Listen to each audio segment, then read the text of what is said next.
El libro de Números. Este cuarto libro de la Biblia continúa la historia de Israel después de su éxodo de la esclavitud en Egipto. Dios los había llevado al monte Sinaí y ahí había hecho un pacto con ellos. Y a pesar de la rebelión de Israel, Dios, en su gracia, proveyó en el tabernáculo una manera en que Israel pudiera vivir cerca de su santa presencia. Así que el libro de Números comienza cuando Israel termina su estadía de 1 año en el monte Sinaí, y ellos se dirigen al desierto en camino a la tierra que Dios le prometió a Abraham. La narrativa del libro está diseñada de acuerdo a las etapas de su viaje, así que la primera sección empieza en el monte Sinaí, pero luego ellos salen y viajan al desierto de Parán. Y luego, después de ahí, viajan a las llanuras de Moab, que están justo frente a la tierra prometida. Ahora, la primera parte inicia con un censo donde el pueblo es contado, y de ahí viene el nombre del libro. Y luego hay leyes sobre cómo las tribus de Israel debían ser acomodadas en el campamento. Así que el tabernáculo debía ir en el centro, y luego, alrededor de él, los sacerdotes y levitas, y alrededor de ellos, las 12 tribus cuidadosamente ordenadas con Judá a la cabeza. Todo esto era un símbolo elaborado sobre cómo la presencia santa de Dios estaba en el centro de su existencia como pueblo. Esto es seguido por toda una serie de leyes que comunicaban las leyes de pureza del libro de Levítico. Si la presencia de Dios iba a estar en medio de ellos, debía hacerse todo el esfuerzo para que el campamento fuera un lugar puro, un lugar que reciba la santidad de Dios. En el capítulo 10, la presencia de Dios se levanta del tabernáculo y guía a Israel lejos del Sinaí, hacia el desierto. E inmediatamente las cosas comienzan a marchar terriblemente mal. En el capítulo 11 el pueblo empieza a quejarse de hambre y sed y empiezan a decir que quieren regresar a Egipto. Luego, en el capítulo 12, incluso el hermano y la hermana de Moisés empiezan a oponerse y a hablar mal de él delante de todo el pueblo. Este viaje no tuvo un buen comienzo. La siguiente sección comienza cuando los israelitas llegan al desierto de Parán, más o menos a la mitad del camino a la tierra prometida. Y Dios le dice a Moisés que envía a los 12 espías, uno por cada tribu, para que puedan reconocer la tierra prometida. Y cuando todos los espías regresan, 10 de ellos dicen que no hay posibilidad de que Israel pueda sobrevivir allí, porque los cananeos los destruirán. Pero hay 2 espías, Caleb y Josué, que dicen que Dios puede salvarlos.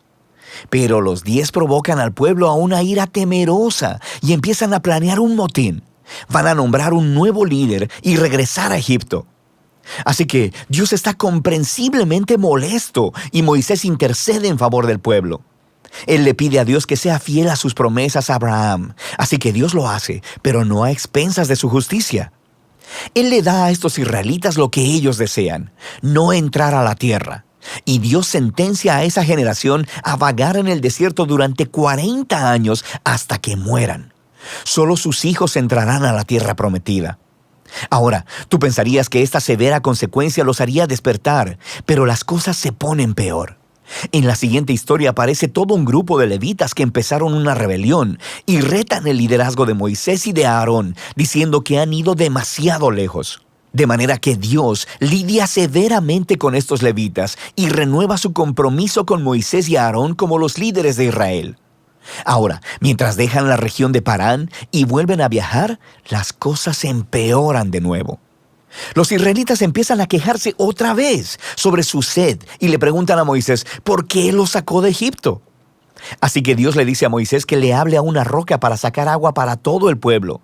Pero Moisés no hace eso, sino que excede los límites. Golpea la roca 2 veces y luego dice: «¡Rebeldes! ¿Tenemos nosotros que sacarles agua de esta roca?». Así que Moisés deshonra a Dios al ponerse en el lugar de Dios como el que provee agua. De manera que Moisés hace que caiga sobre sí mismo el mismo destino que el de la generación en el desierto. Él también morirá en el desierto y no podrá entrar en la tierra prometida. Después de esto, los israelitas se rebelan una vez más, y Dios trae un juicio muy extraño sobre ellos. Serpientes venenosas vienen y muerden al pueblo. Así que Moisés intercede una vez más a favor del pueblo. Y Dios le dice a Moisés que haga una serpiente de bronce y la levante en una asta. Y todo el que vea a esta serpiente sería sanado de la mordida venenosa. Es un símbolo muy extraño, pero habla del reto que representa para Dios el permanecer fiel a su pacto. Él está en lo correcto al traer justicia sobre el pecado y la maldad de Israel, pero incluso la justicia de Dios se transforma en una fuente de vida para aquellos que miran a Dios para ser sanados. A partir de aquí, el pueblo se dirige a las llanuras de Moab. La primera parte principal de esta sección se enfoca en la extraña figura de Balaam. El rey de Moab está asustado por este enorme grupo de gente viajando a través de su territorio, así que contrata a un hechicero pagano, Balaam, para maldecir a Israel. Y en 3 ocasiones distintas, Balaam descubre que no puede maldecirlos. Él solo puede hablar bendición sobre Israel. Recuerda la promesa de Dios a Abraham en Génesis 12. Así que no solo Balaam no puede maldecir a Israel, sino que Dios le da una visión sobre un futuro rey israelita que un día traerá la justicia de Dios a todas las naciones. Esta visión recuerda la promesa de Jacob a Judá en Génesis capítulo 49. Ahora, vale la pena detenernos a reflexionar en el flujo del libro hasta ahora. Las historias de rebelión en el desierto se amontonan una sobre otra, poniéndose cada vez peor. Y aunque Dios trae actos parciales de juicio sobre Israel, también continúa mostrándoles misericordia, proveyendo comida y agua en el camino. Y la historia de Balaam muestra la gracia de Dios de manera resplandeciente, porque ahí está Israel, en el campamento, murmurando y rebelándose.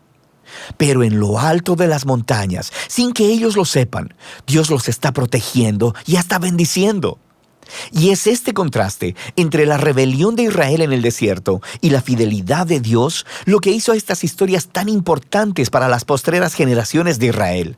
Y las historias del desierto son recontadas una y otra vez por los profetas y los poetas bíblicos, e incluso por los apóstoles en el Nuevo Testamento. Y estas historias siempre sirven como advertencia, que aunque Dios permanecerá fiel a sus promesas del pacto, Él también permitirá que su pueblo sea parte de Él en rebelión y que enfrente las consecuencias. Después de esto, el resto del libro se enfoca en los hijos de la generación que pereció en el desierto, y ellos empiezan a prepararse para heredar la tierra prometida. Ellos hacen otro censo de la nueva generación, y luego ganan muchas batallas a los pueblos de alrededor. Y luego, algunas de las tribus empiezan a asentarse en la tierra prometida. Así que el libro termina con la nueva generación lista para entrar en la tierra prometida. Y Moisés está a punto de darles sus últimas palabras de sabiduría y advertencia. Pero por ahora, de eso trata el libro de Números.